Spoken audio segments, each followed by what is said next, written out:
ವಿಶಾಲವಾದ ಅರಣ್ಯ ಪ್ರದೇಶವನ್ನು ಸೇರಿದೆ. ಮಾತ್ರವಲ್ಲ, ಸಮಯದಲ್ಲೇ ಕಾಣುವಂತಹ ತಿಳಿಗೊಳದಲ್ಲಿ ಮಿಂದೆದ್ದು ದೇಹವನ್ನು ಶುದ್ಧಿ ಮಾಡಿಕೊಂಡ ಹಾಗಾಯಿತು. ಹರನನ್ನ ಧ್ಯಾನಿಸಿ ನಾಮಪಠನೆ ಮಾಡುವ ಮೂಲಕವಾಗಿ ಅಂತರಂಗವನ್ನು ಶುದ್ಧೀಕರಿಸಿಕೊಂಡ ಹಾಗಾಯಿತು.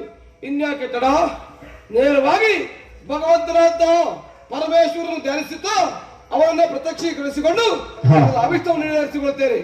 ಒಂಟಿ ಕಾಲಿನಲ್ಲಿ ನಿಂತು ಭಗವಂತನ ಅನುಗ್ರಹಕ್ಕೆ ಪಾತ್ರನಾಗ್ತೇನಂತೆ ನೋಡೋಣ.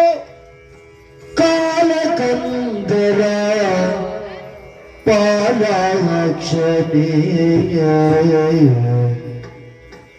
ಜಗಪಾಲನೆ ವ್ಯಾಳ ವಿಭೂಷಣನೆ ಶೂಲಧರ ವರತಾಂಡವಲೋಲ ವಿಶಾಲಯ ವರಕಾಲಾಂತಕನೇ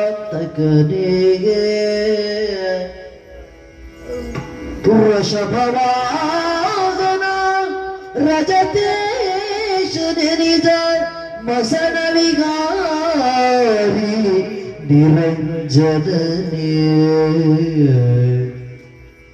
ಭಸ್ಮಾದರ ಗಜ ಚರ್ಮಾಂಬರಧರ ಭಸ್ಮಾದರ ಗಜ ಚರ್ಮಾಂಬರಧರ ಅಸುರರ ರಾಧ್ಯ ಸ್ಮರಾಂತಕನೇ